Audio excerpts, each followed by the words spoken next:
Si hay algo que sabes muy bien, es que las cosas rara vez las salen como planeamos. ¿Por qué? Porque simple y llanamente la vida es diferente, porque se influencia por cosas que hacemos o por cosas que hacen en contra de nosotros.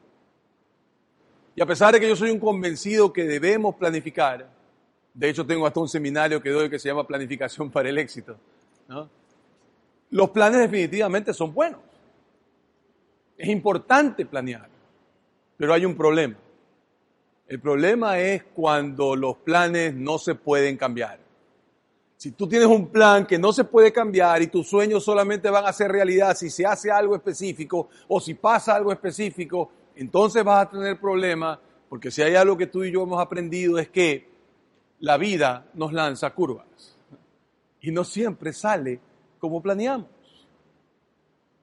Es probable que nunca tengas el hijo que quisiste tener, o que no lleves a ver a tu hija ir hacia el altar para casarse, o tal vez tu hijo pródigo nunca regresará, o tu matrimonio que planificaste y que soñaste con tanto amor no se va a dar, o incluso va a fracasar, o que tu segundo matrimonio se está convirtiendo rápidamente igual que el primer matrimonio.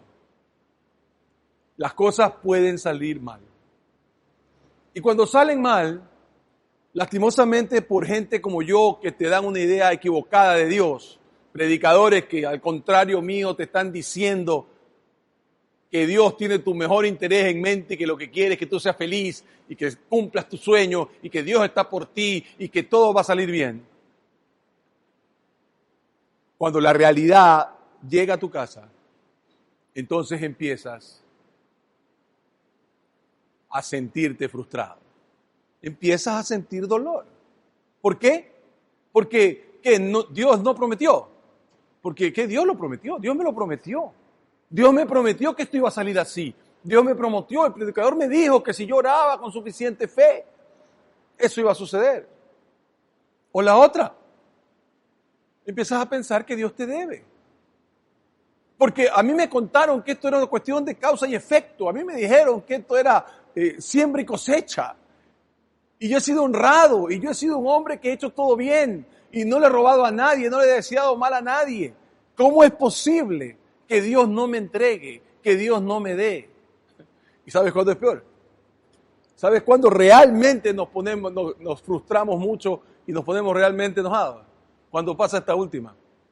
Dios le concede tu deseo a alguien más. Y empiezas a envidiar. Porque ¿cómo es posible que Dios le haya hecho a él, le haya dado a él lo que no me da a mí, si yo me porto mejor, y yo estoy siempre con él, y yo... Lo que vamos a mirar hoy en la vida de David nos va a dejar claro. Tenemos que hacernos una pregunta que es muy importante cuando hablamos de nuestra relación con Dios. Y la pregunta dice así: ¿qué hacemos cuando nuestros sueños no pueden hacerse realidad? ¿Qué pasa cuando me doy cuenta que simple y llanamente lo que planeé no va a salir? ¿Qué pasa cuando veo que no importa lo que haga, todo eso que pensé que me merecía no va a ser lo que yo pueda vivir? Así que me voy a sentar porque te voy a contar la historia, más o menos, de David, poco. Y creo que es importante que aquí estemos en petit comité, tú y yo. David empieza a gobernar Israel. Durante años tuvo que salir corriendo porque el loco de Saúl, este rey loco, lo perseguía. Pero ya ahora tiene más de 20 años gobernando. Ya no es el muchachito que todo el mundo amaba porque mató a Goliat. Ahora es un rey con más de 20 años en el gobierno. Y ya está en sus 50. Ya es un hombre viejo. Y tú me dirás, no, pues 50 no es viejo. Bueno, en esta época tal vez no, pero en esa sí. Te garantizo que ya David no tenía la mayoría de sus dientes. Y probablemente había días que no olía muy bien. David tiene 50 años y probablemente por viejo, sus tropas deciden ir a pelear sin él y lo dejan atrás en el castillo. Y entonces David no tiene nada que hacer y decide pasear por la terraza. Y un día paseando ve a una mujer bañándose, que como tú sabes, porque los chismes lo sabemos todos, se llamaba Betsabé. Y la ve a Betsabé bañándose y pregunta inmediatamente a un criado, ¿quién es esa? Y el criado le contesta, es la esposa, énfasis en esposa, porque ya sabía dónde iba David, de tu general Urías elitita, de tu amigo Urías elitita. David dice, tráemela. Y tiene relaciones con ella una noche, probablemente más de una. Y en un momento determinado ella le manda una misiva a David diciéndole, estoy embarazada. David dice, no se preocupen, aquí estoy yo resuelvo este problema, para algo soy rey. Mándenme a ver a Urías del frente de batalla. Lo traen a Urías y David le dice, oye, quiero saber cómo va la batalla, qué planes tienes, en fin. Lo tontea un rato y dice, mira, ya que estás aquí, ¿por qué no te vas de noche donde tu esposa? Y lo manda. Pero al día siguiente se da cuenta de que Urías no se ha ido donde la esposa, porque Urías es un hombre recto. Y le dice al rey, yo no puedo estar con mi esposa mientras mis ejércitos están peleando en el campo de batalla. Así que David va a la segunda parte del plan y lo emborracha. Y cuando lo emborracha le dice, bueno, a la cena de tu mujer, y así lo pone recto, por aquí recto, camina hasta tu casa. Pero Urías se niega. A un borracho era más justo que el rey David. No pudiendo lograr esto, David manda una carta a Josías, su general. Dice, Josías, cuando estén en la batalla, manda a Urías y su gente primero.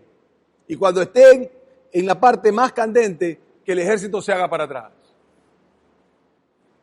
Josías cumple la orden, porque uno cumple las órdenes del rey.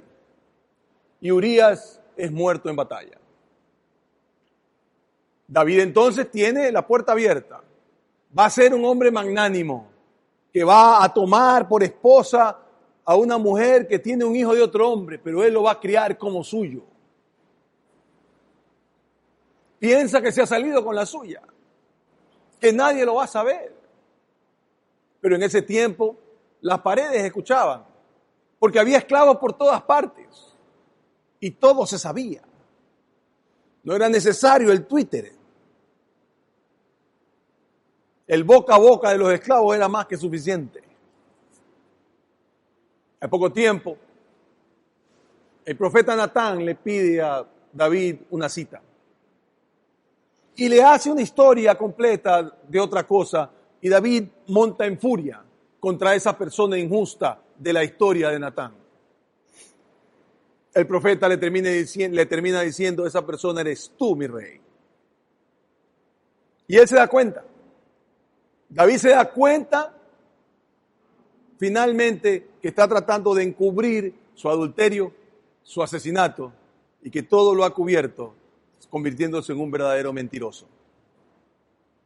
Natán entonces le dice a David, David, esto es lo que va a suceder. Y esto es lo que Natán le dice. Dice, yo haré que el desastre que mereces surja de tu propia familia. Lo que tú hiciste a escondidas, yo lo haré a plena luz, a la vista de todo Israel. ¿Sabes qué, David? Tú eres rey, eres el líder, así que no lo podemos hacer a escondidas. Tu disciplina va a ser pública. Tienes que entender que cada vez que el pecado viene, la consecuencia viene con él. Que no es cuestión de que, me salí con la mía. No. Siempre hay una consecuencia, aunque no la veas de inmediato. Así que así transcurre la vida de David. Sabe que algo va a pasar. Pero pasa un año y nada. Pasan 5 años y nada. Pasan 10 años. Y entonces empieza el desenlace que Natán había predicho. Y este desenlace, como vimos en el Día del Padre, empieza con su hijo mayor, heredero del trono, llamado Amnón. Amnón aparentemente no solamente hereda las cualidades de liderazgo de David, sino también su problema de querer tener a las mujeres que no son suyas. Y en el caso de él, se enamora de su media hermana, Tamar. Es hermana de padre, pero no de madre. Y está loco por ella. Está totalmente desbaratado. Así que un día decide tenderle una trampa a Tamar. Y se declara enfermo. Y le dice a David, David, padre, mira, estoy enfermo, permite que Tamar venga y me sirva. David dice, está bien, que vaya. Él entonces saca a todo el mundo de su casa y se queda a solas con Tamar. La trata de seducir, Tamar no se lo permite y termina violándola. Una vez que la viola, la desprecia. Lo que en esa cultura significaba que Tamar estaba terminada como ser humano. Nadie se casaría con ella, nadie la miraría a ver, estaba deshonrada, aunque no era su culpa. David se entera y ¿qué hace? Nada. No hace nada de nada. Ahí es cuando nos encontramos con la persona, creo yo, que más vamos a hablar en este día, que es el tercer hijo de David, aparentemente el segundo estaba muerto, que se llama Absalón. Absalón, nos enteramos más tarde por la narrativa, era el hijo preferido de David. Y este hombre era hermano de padre y madre de Tamar. Pasan 2 años después del incidente y Absalón parece que no va a hacer absolutamente nada, que nadie va a hacer nada. Tamar está refugiada en la casa de su hermano Absalón, pero no pareciera que Amnón va a tener consecuencias de su acto. Así que un día, 2 años después, Absalón decide hacer una fiesta en su casa, invita a David. David le dice, mira, yo no voy a ir, porque si yo voy se genera una conmoción. Ah, bueno, papá, entonces, ¿sabes qué? Voy a invitar a todos mis hermanos. Claro, hijo, invita a todos sus hermanos y pásenla lindo. Absalón invita a todos sus hermanos y en un momento determinado están en un sitio, entran los hombres de Absalón y asesinan cruelmente a Amnón. Absalón coge su caballo y sale corriendo, temiendo que pueda haber algún ajusticiamiento para él, hacia el norte, lo que hoy sería el país de Siria. Y se queda ahí hasta esperar qué va a suceder. 3 años pasan y nada sucede. David otra vez no hace absolutamente nada. Su mundo se ha derrumbado.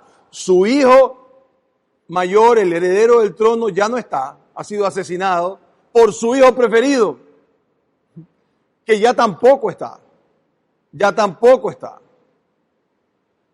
Y ahora Absalón está fuera. David quiere que vuelva. Y finalmente, 3 años después, decide traerlo de vuelta. Absalón regresa a Israel pensando que se va a volver a ver con su padre, pero nada sucede. Por 2 años, David no hace como que Absalón no existiera. Tanto que pareciera para Absalón que está en arresto domiciliario. Absalón empieza a molestarse, empieza a tener ira, empieza a frustrarse, porque está encerrado sin poder hacer nada al respecto. Así que trata de hablar con Josías, el general de David, pero este tampoco quiere hablar con él. ¿De qué manera se hace oír? Bueno, mandó hombres y quemaron la granja de Josías. Así que Josías va donde Absalón y dice, oye, ya, para, ¿qué es lo que quieres? Quiero que le digas a mi padre que me atienda. Así que Josías, que conoce claramente cómo se habla con David, manda a una mujer para que también indirectamente le deje ver lo que está haciendo. Y finalmente lo convence a David de que vea a su hijo Absalón. Finalmente Absalón va, se arrodilla delante de su padre pone las manos sobre él en señal de que lo está perdonando y en señal de que todo estará perfectamente bien. Pero otra vez, una vez que se va, David no hace absolutamente nada y lo deja a Absalón en el mismo arresto domiciliario donde estaba. Pasa un tiempo y Absalón no soporta más. Así que decide que va a terminar con el gobierno de su papá. Y lo que hace es que para no tomarlo por la guerra sin tener ejército, es que pone una mesa, por así decirlo, pone un stand, tal vez, no sé cómo sería la palabra, fuera de las murallas de Jerusalén.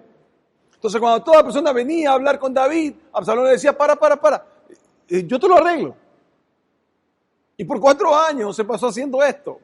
Entonces todo el mundo empezó a ver que Absalón era una persona, un buen líder, un hombre que solucionaba problemas, un hombre que tenía empatía sobre la gente y un hombre que realmente se preocupaba por aquellos que serían sus súbditos cuando su padre muera.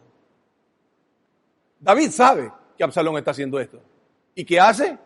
Nada. Pasados 4 años, Absalón decide que es momento de matar a su padre y de tomar el reino por la fuerza. Y entonces le llega la siguiente noticia a David y dice, un mensajero le llevó a David esta noticia. Todos los israelitas se han puesto de parte de Absalón. Entonces David dijo a sus oficiales que estaban con él en Jerusalén, vámonos de aquí, tenemos que huir, pues de otro modo no podremos escapar de Absalón, démonos prisa, no sea que él se nos adelante, si nos alcanza nos traerá a la ruina y pasará a toda la gente a filo de espada. Es decir, vámonos, porque este hombre viene con un ejército y toda persona que esté aquí, él va a pensar que es adepto mío y lo va a matar. Lo mejor es que no nos encuentre a mí, tengo que proteger a mi gente de una guerra civil que va a ser terrible. Así que es hora de irnos. Y por segunda vez en su vida, ya con 60 años, David está otra vez huyendo. Sus sueños no se están cumpliendo. Él hubiera querido que a esta edad ya sus hijos estuvieran creciendo, ya sus hijos estuvieran listos para tomar el reino, que todos se llevaran bien. Y lo que ha pasado es una verdadera tragedia. Y ahí es donde se intersecta la vida de David con la nuestra. Ahí es cuando los sueños nuestros no se cumplen. Ahí entonces nos encontramos con lo siguiente. Ahí es cuando nosotros estamos diciendo o mirando cosas como esta. ¿Dónde está Dios? Cuando tus sueños parecen no cumplirse, es cuando tú preguntas, ¿dónde está Dios? ¿Por qué no está haciendo lo que yo necesito que Él haga? O la otra, ¿para qué continúo? Si total esto no se va a dar. O una tercera, ¿para qué sigo intentándolo? Ya no hay necesidad de seguir, total, todo está mal. Cuando nuestros sueños no se cumplen, lo primero que pienso, y probablemente así te lo han enseñado, es que Dios no está cumpliendo su parte del trato. Porque si yo soy bueno, entonces Dios tiene que hacer cosas buenas por mí. Así que Él decide irse y esto es lo que sucede cuando empieza a recorrer hacia el final y empieza a tratar de irse y dice lo siguiente. Todo el pueblo lloraba a gritos mientras David pasaba con su gente y cuando el rey cruzó el arroyo de Cedrón, toda la gente comenzó la marcha hacia el desierto. Todo el mundo se iba con David de la capital. Y entonces, entre ellos se encontraba también Sadoc con los levitas que llevaban el arca del pacto. ¿Qué era el arca del pacto? El arca del pacto era la presencia misma de Dios. Cuando tú cargabas el arca del pacto, tú te asegurabas tu victoria. Tú estabas en la razón. Así que David se lleva a los ciudadanos y se lleva el arca del pacto. Cuando llega Absalón, no encuentra ni rey ni arca del pacto. Pero David se da cuenta que está cometiendo el mismo error que cuando fue fugitivo la primera vez, que en una de las prédicas te contamos lo que hizo. Y ahora decide no tomar las cosas por su propia mano, sino permitir que realmente Dios decida qué hacer con él. Y esto es lo que le dice al sacerdote. Le dice al sacerdote Sadoc: devuelve el arca de Dios a la ciudad. Sigamos. Cuento con el favor del Señor, Él hará que yo regrese y vuelva a ver el arca y el lugar donde Él reside. El siguiente dice: pero si el Señor me hace saber que no le agrado, quedo a su merced y puede hacer conmigo lo que mejor le parezca. ¡Wow! En vez de decir yo voy a hacer esto y que Dios haga lo que tiene que hacer, que es respaldarme, no, voy a dejar el arca, la presencia misma de Dios, que para su gente era como que le estuviera dando la razón a Absalón. Pero él dice: no, yo ya traté esto una vez, yo quise hacerlo a mi manera. No voy a hacer mi voluntad, voy a hacer la voluntad de Dios, porque yo soy un rey, pero no el rey a quien yo sirvo. Y entonces David empieza a entender que lo que él tiene que hacer cuando sus sueños están destrozándose no es seguir buscando que Dios haga lo que él quiere, sino empezar a entender qué Dios quiere con él. ¿Qué es lo que él eligió? Esto es lo que él eligió. Él eligió no abandonar a Dios cuando parecía que él había decidido dejarlo de lado. Cuando él se dio cuenta que todos sus sueños están terminándose, ¿qué fue lo que hizo? Decir: Señor, tu voluntad, ahí está el arca, tú sabrás qué haces, tú sabrás cómo lo haces. Y se va desterrado. Pero Absalón no se iba a quedar quieto. Absalón lo persigue. Y David se da cuenta que no hay forma de evitar una batalla. Así que divide su ejército en tres generales diferentes. Sus generales lo convencen de que él no salga a batalla, así que tiene que quedarse y mandar a sus generales a la batalla, y les da esta única recomendación. Y les dice: el rey dio esta orden a Joab, a Abusai y a Itai: no me traten duro al joven Absalón. Todas las tropas oyeron las instrucciones que el rey le dio a cada uno de sus generales acerca de Absalón. Lo que le está diciendo es: no me maten a Absalón, tráiganmelo vivo, tráiganmelo vivo. La batalla arranca y empieza en un sitio ideal. No sabemos si David lo preparó así, pero un sitio ideal para los ejércitos de David. Porque como dice, va al bosque de Efraín, ahí es donde se encuentran. Y cuando tú tienes batalla en un bosque, no importa si eres un ejército más grande, lo que importa es que estés bien organizado. Y obviamente los ejércitos de David tenían 3 generales diferentes, se podían mover más rápidamente, mientras que el ejército de Absalón solo miraba a Absalón para una guía. El ejército de David empieza a ganar y así nos dicen que termina la batalla. La lucha fue intensa aquel día, hubo 20,000 bajas. Sin embargo, los soldados de David derrotaron allí al ejército de Israel. Y termina, la batalla se extendió por todo el área, de modo que el bosque causó más muertes que la espada misma. En el bosque se perdía la gente, en el bosque la gente no sabía dónde estaba. Pero este ejército dividido en 3 gana la batalla y finalmente el general Joab, delante de todo el mundo, va y asesina a Absalón. Cuando el rey se entera, empieza a tener duelo. Y dicen los narradores que su duelo era tan grande que el ejército no se atrevía a celebrar la victoria, por respeto al dolor que sentía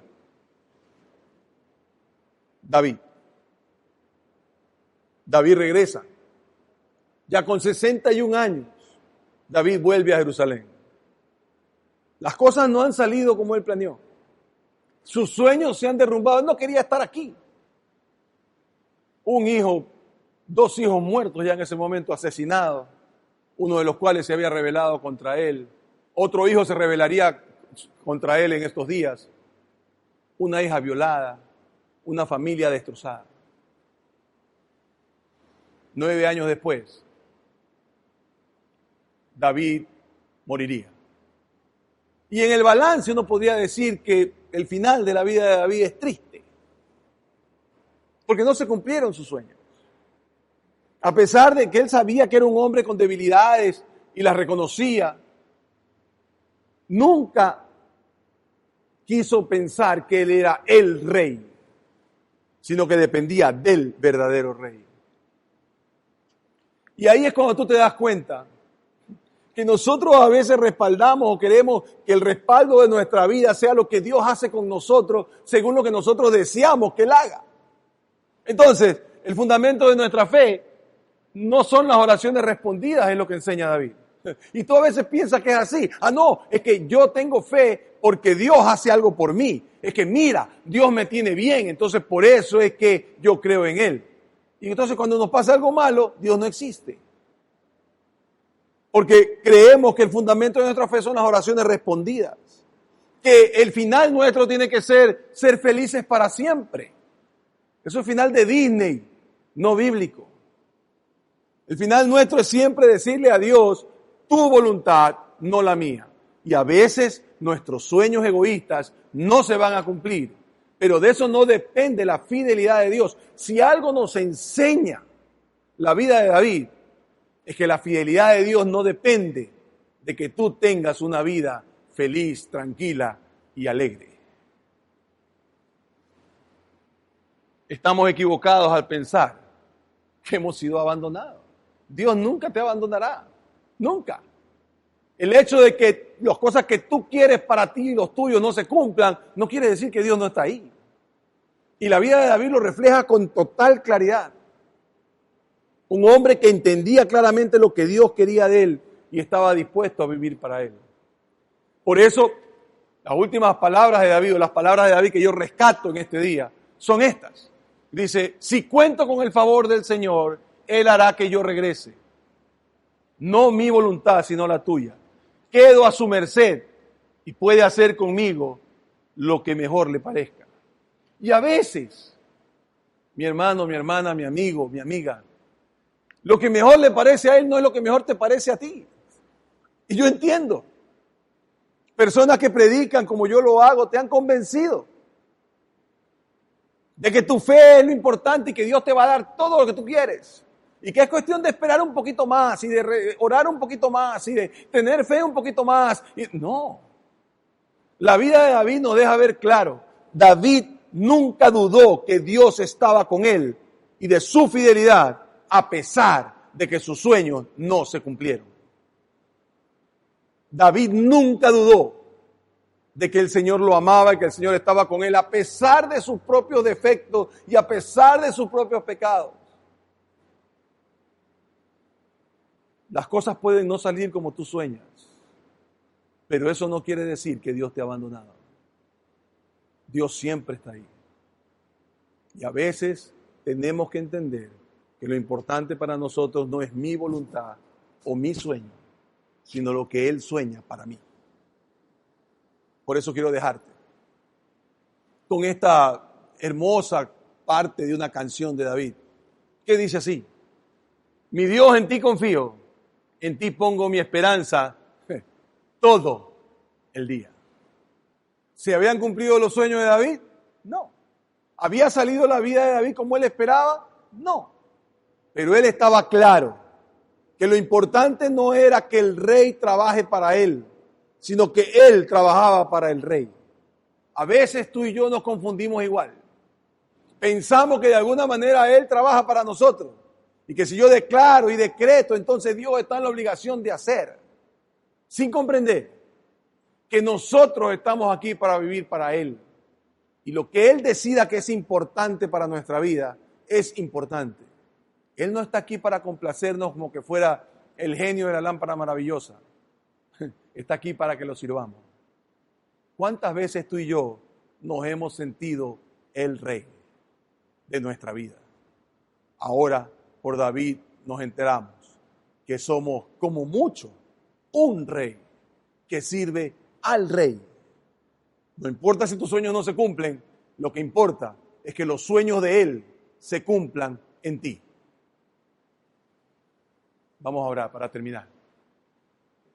Padre, Te damos gracias, Señor, por este tiempo que hemos pasado en torno a ti. Gracias por la vida de David, gracias por lo que nos enseña. Gracias porque a pesar de sus pecados y defectos, nos deja ver con claridad cómo se vive para ti. Gracias porque todas las personas que nosotros vemos en la Biblia, los vemos en la misma actitud.